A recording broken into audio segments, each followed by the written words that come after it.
The global music industry is currently generating $31.7 billion in annual revenue, capping off an 11-year streak of continuous growth.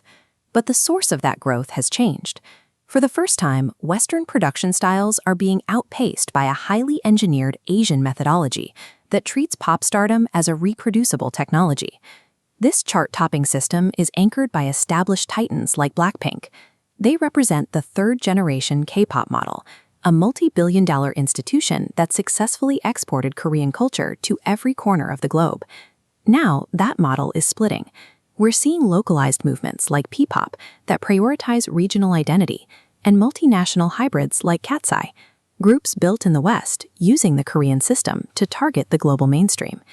The industrial blueprint that built K-pop has escaped its original borders, triggering a borderless competition to define what a global group actually looks like.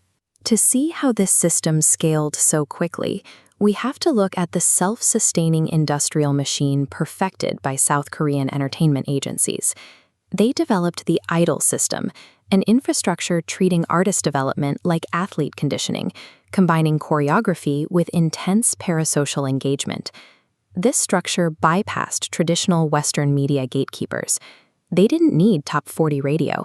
They used the internet to build a direct global distribution network. Third-generation groups proved the concept. By utilizing social media to cultivate massive international fan bases from scratch, they effectively rewrote the rules of music marketing. K-pop didn't just export catchy songs.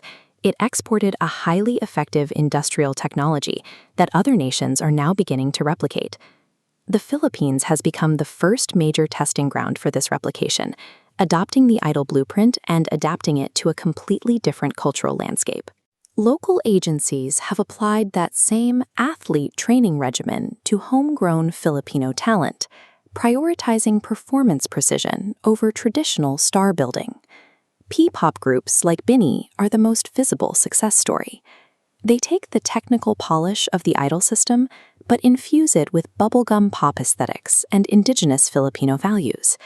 By performing in Tagalog and regional languages, these groups have built a fiercely loyal domestic community, choosing local resonance over immediate Western assimilation.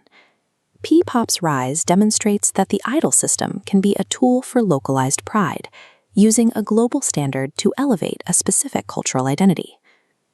While P-pop focuses on local roots, another strategy is attempting to remove cultural identity from the blueprint entirely.